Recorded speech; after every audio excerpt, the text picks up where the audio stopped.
요즘 감기에 자주 걸리고 아침에 일어나도 개운하지 않다면 혹시 비타민 D가 부족한 건 아닐까요? 사실 많은 분들이 비타민 D를 뼈 건강에만 필요한 영양소 정도로 생각하시는데요. 실제로는 면역력, 기분, 근육, 신경기능, 심지어 혈당 조절까지 전신에 영향을 주는 중요한 영양소입니다. 오늘은 비타민 D가 부족할 때 우리 몸이 보내는 신호 9가지를 하나하나 짚어보며 여러분의 몸도 이런 경고를 보내고 있는지 함께 확인해 보려 합니다. 첫 번째 신호는 뼈 통증과 골다공증 위험 증가입니다. 비타민 D는 칼슘, 인, 마그네슘 같은 무기질이 뼈에 잘 흡수되도록 돕습니다. 부족하면 뼈의 밀도가 낮아지고 약해지기 때문에 평소엔 멀쩡한 사람이 단순히 의자에 부딪히거나 계단을 오르다 넘어지는 정도의 충격으로도 쉽게 뼈가 부러질 수 있습니다. 특히 여성의 경우 폐경 이후 골다공증 위험이 커지는데 비타민 D 결핍은 이 위험을 더 높입니다.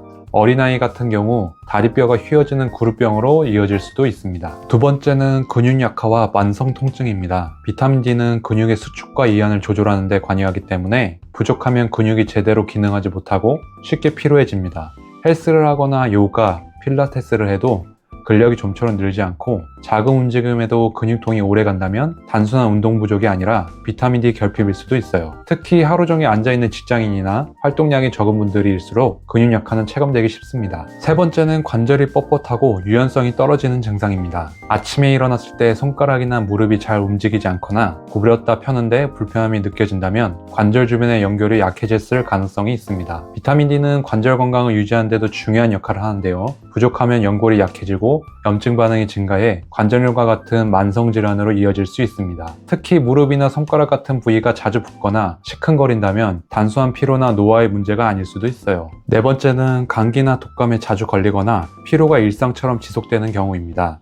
비타민 D는 면역세포, 특히 T세포와 자연살해 세포인 NK셀을 활성화시켜 몸의 방어력을 높여주는 역할을 합니다. 부족하면 바이러스나 세균에 대한 저항력이 떨어지기 때문에 감기, 독감, 심지어 코로나 같은 호흡기 질환에도 더 쉽게 노출될 수 있어요. 또 하나 중요한 점은 비타민 D는 세포의 에너지 공장이라 불리는 미토콘드리아 기능에도 영향을 줍니다. 따라서 결핍되면 몸이 에너지를 잘 만들어내지 못하고 아무 일도 하지 않았는데도 무기력하고 필요한 상태가 계속될 수 있죠. 다섯 번째는 감정기복과 우울감입니다. 비타민 D는 뇌 속 세로토닌, 도파민 같은 신경전달 물질의 균형을 유지하는 데 필요한 영양소입니다. 따라서 부족하면 예민해지고 우울감이 자주 찾아올 수 있습니다. 특히 계절이 바뀔 때마다 기분이 가라앉는 계절성 우울증은 햇빛 노출이 줄어들며 비타민 D 합성이 줄어드는 것과 밀접한 관련이 있어요. 특별한 이유 없이 기분이 다운되고 일상생활이 버겁게 느껴진다면 이 부분도 함께 의심해 보셔야 합니다. 여섯 번째는 기억력 감퇴와 집중력 저하입니다.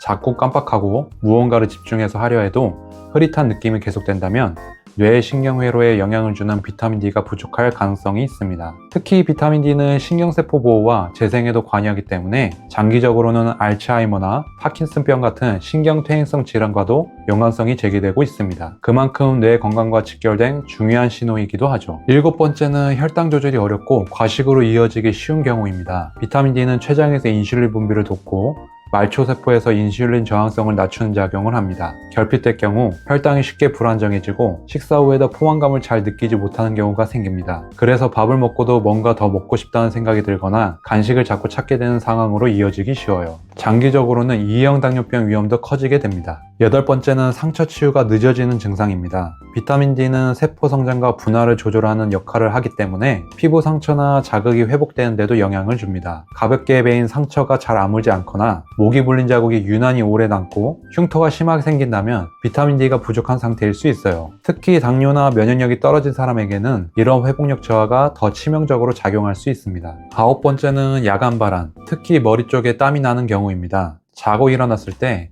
베개가 젖어 있을 정도로 머리에서 땀이 많이 났다면 비타민 D 부족이 자율신경계 기능에 영향을 준 결과일 수 있습니다. 체온 조절이 잘 되지 않아 생기는 증상인데 수면의 질을 떨어뜨리고 피로회복에도 방해가 되기 때문에 꼭 주의해야 할 신호입니다. 그렇다면 부족해진 비타민 D를 어떻게 채울 수 있을까요? 먼저 가장 자연스러운 방법은 햇빛을 통한 체내 합성입니다. 하루 20에서 30분 정도 자외선 차단제를 잠시 내려놓고 팔이나 다리를 노출해 햇볕을 쬐는 것으로도 피부에서 비타민 D가 생성됩니다. 하지만 우리나라처럼 위도가 높은 지역에서는 겨울철이나 흐린 날이 많은 계절엔 충분한 양을 얻기 어렵고 미세먼지나 실내 생활 위주인 현대인들에게는 더욱 현실적인 한계가 있습니다. 또한 장시간 햇빛에 노출될 경우 피부암 등의 위험도 고려해야 하죠. 두 번째는 비타민 D가 풍부한 식품을 섭취하는 방법입니다. 연어, 고등어, 달걀 노른자, 버섯 등이 대표적이며 방목한 닭의 달걀이나 풀을 먹인 소의 버터는 비교적 높은 함량을 지닙니다. 하지만 한국인의 평균 식단은 비타민 D 권장 섭취량의